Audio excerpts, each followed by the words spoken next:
So yung Mamaw sprocket set natin ay... Okay, nakapag-testing na kami ng kay J2 ng Mamaw sprocket set ko versus yung naka-remap na stock sprocket. Oh, kumusta yung takbo natin kanina? Ayos ba? Sisibakin ng stock remap. Kaso, naglilimit.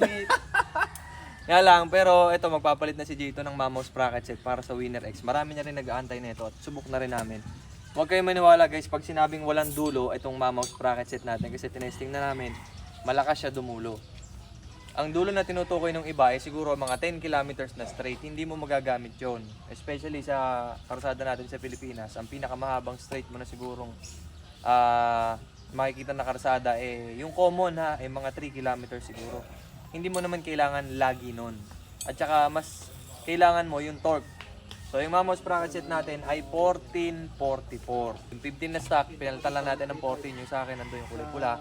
Pinalitan ko lang siya ng 14. Hindi ko i-comment kung ano yung sprocket kasi may magtatanong ka po ano yung sprocket. Panoorin nyo yung video ha. Napakabilis lang nung ginawa namin doon.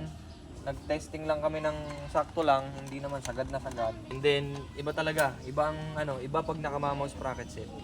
Almost, yun yung totoo, almost tatapat siya sa naka-remap. Imagine naka-remap to tapos naka-big elbow. Pero same specs lang, sprocket lang ang pinalitan ko, pero almost tatapat. Natapat siya ng ganyan, kaso pag nag-limit na, wala na, naiiwan na. Iba talaga pag naka-remap kasi pagka naka-remap, wala nang limit. So pag pumatak na ng 145, yung sa akin, wala na. Naiiwan na siya. Ang limit lang talaga ng Winner X ay nasa 145. So makukuha mo yung performance na hinahanap mo. Ako, natuwa din ako. Mas fun siya i-drive, mas thrilling i-drive ang naka-Mamaw sprocket set kumpara sa stock. Talaga nag-improve yung feel ng pagdadrive, mas ramdam mo yung torque.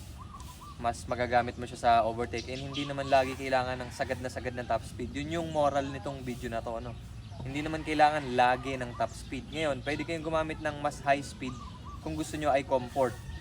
Yung tipong cruising speed ka, 80. Tapos kalmadong yung makina. Magpalit kayo ng kahit mag-16 kayo sa unahan, pwede. O kaya naman 42 sa likod. Okay yun, kung gusto nyo kalmadong takbo. Pero kung gusto nyo performance, magagamit mo sa araw-araw, especially kapag mahilig ka sa mga uphill o kaya naman madalas may angkas ka, mas okay itong gagamitin natin na 1444. Tested na namin, promise. Mas may performance. Mapa low RPM hanggang high RPM. Sadyang may limit lang talaga ang stock. Pero yun nga, the good thing is, kung hindi mo gustong magpa-remap, hindi mo na kailangan magpa-remap. Magpalit ka lang ng sprocket goods na. Kaso nga lang, si J2 syempre, pakita mo si J2, gusto na ni performance, kaya dapat ibabagay natin yung sprocket na para sa kanya. 14 guys, 14. Pero ang ano ko talaga, ang na-found out ko naman din dito, ang 14, medyo sobra siya.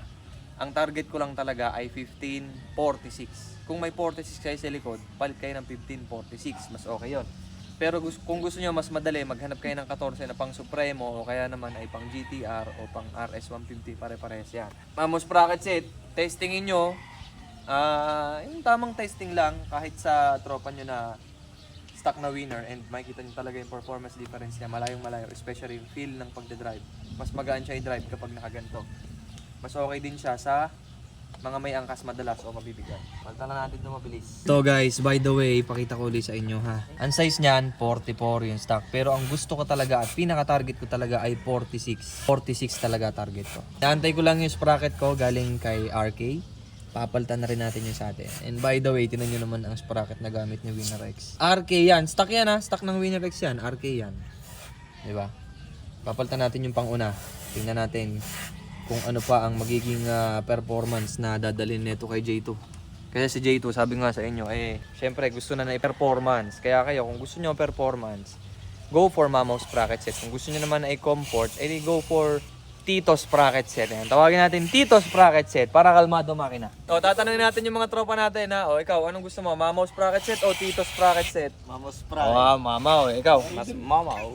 Akala ko gusto mo yung tita. At mother. Iba-iba. Ikaw, Chan. Si Chan. Honda Click. Iba yan, iba yan. Ano, Mamaw o ano? Mamaw. Mamaw talaga. Kita nyo naman guys. Mas gamitin nyo kasi yung torque. Hindi naman siya problem, pero ang magiging, ano bang tawag doon? Consequence nga lang ng pagpapalit mo ng Mamaw sprocket set, medyo advanced ang reading. Tapos mas mabilis tataas ang mileage mo, pero okay lang din. Kasi nga, ginagamit mo naman yung motor. Not all the time, laging high RPM, di ba? Hindi naman. Magamit mo lang yung motor, naramdam mo yung motor. Okay na yon. At the same time, makukuha pa yung performance na hinahanap mo. So ngayon, papalit lang tayo ng sprocket set ni J2 na 14. From 15, gagawin natin 14. Kaya malamang sa malamang, gaganda na naman lalo performance na ito. And don't forget, mag-a-adjust kayo ng kadena nyo sa likod. So dapat marunong kayo mag-adjust sa kadena, which is napakadali lang naman. O, mamaw sprocket set ng Winner X, subok na rin namin, 1444 o kaya naman ay 1546. Pero ang target ko talaga 1546 kung meron. Stock tire yan, walang binago. Pag nagpalit kayo ng gulong, ibang sprocket na uli yun, ibang usapan na uli yun. Sabi nyo nag-comment, di daw ako makakasabay sa remap. Sumabay? Ito lang nakaremap. Sumabay kaso may limit, no? Wala eh. Kung walang limit. Kung walang limit, kaya talaga sumabay. As in. Pero pag nakamamaw na rin si J2, malamang hindi na ako makasabay dito. Ayan, no? Siyempre, hindi ba pahig yan hindi nakamamaw? So, no? Mamaw sprocket o Tito sprocket set? Dito yung sprocket set. Tito. Malay nyo, naka 60 na pala tong kay J2 ngayon. Ayun. Secret sprocket. Ayun, dala-dala na, oh. Secret. At mother sprocket. Hot mother. By the way guys, itong kay J2 ay Winner X na ABS Premium. Meron din kami isang tropa dyan sa kapitbahay na naka ABS Premium din na pula naman. Ito item. Talaga namang masasabi ko guys na nakipagbakbakan yung stock Winner X, stock ECU. Sprocket set lang ang baon sa nakaremap. Legit na bakbakan lang. Sadyang may limit lang talaga yung sa atin ng 145. Hanggang dun lang. Pero kung aangat pa doon, malamang sa malamang makukuha nyo yung performance na hinahanap nyo.